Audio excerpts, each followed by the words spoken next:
It's the most counterproductive, barbaric, and inefficient to fight on a battlefield.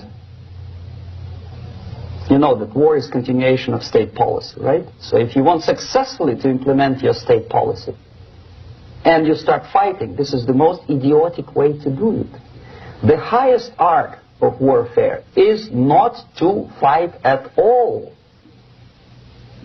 but to subvert anything of value in the country of your enemy, until such time that the perception of reality of your enemy is screwed up to such an extent that he does not perceive you as an enemy, and that your system, your civilization, and your ambitions look to your enemy as an alternative, if not desirable, then at least feasible. Better red than dead. That's the ultimate purpose, the final stage of subversion, after which you can simply take your enemy without a single shot being fired, if the subversion is successful. This is basically what subversion is. What subversion is, basically, it consists of 4 periods, time-wise. If we start from here and go this way, time, right? This is the beginning point. The first stage of subversion is the process which is called, basically, demoralization. It says for itself what it is.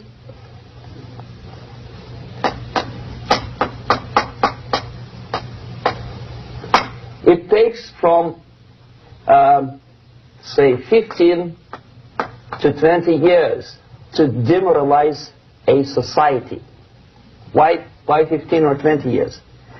This is the time sufficient to educate one generation of students or children. One generation, one lifetime span of a person, a human being, which is dedicated to study, to shaping up the outlook, ideology, personality. No more no less. Usually it takes from 15 to 20 years. What it includes? It includes influencing, or by various methods, infiltration, propaganda methods, direct contacts, doesn't really matter. I will describe them later. Of various areas where public opinion is formulated or shaped.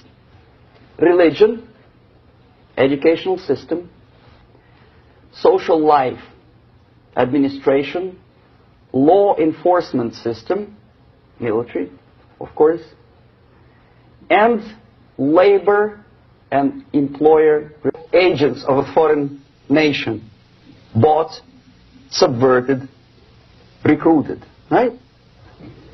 The moment all these movements will be directed in one direction, right? This is the time to catch that movement and to continue it until the movement forces the whole society into collapse, into crisis, right? So that's exactly the martial art tactic. We don't stop an enemy. We let him go. We help him to go in the direction we want them to go. Okay? So, on the stage of demoralization, obviously there are tendencies in each society, in each country, which are going to opposite direction from the basic moral values and principles. To take advantage of these movements, to capitalize on them, is the main purpose of the originator of subversion. So we have religion, we have education, we have social life, we have power structure, we have labor relations, unions, and finally we have law and order. 1, 2, 3, 4, 5, 6. Okay? These are the areas of application of subversion. What it means exactly? In case of religion, destroy it, ridicule it, replace it with various sects, cults, which bring people's attention, faith, whether it is naive, primitive, doesn't really matter. As long as the basically accepted religious dogma is being slowly eroded and taken away from the supreme purpose of religion, to keep people in touch with the supreme being, that serves the purpose.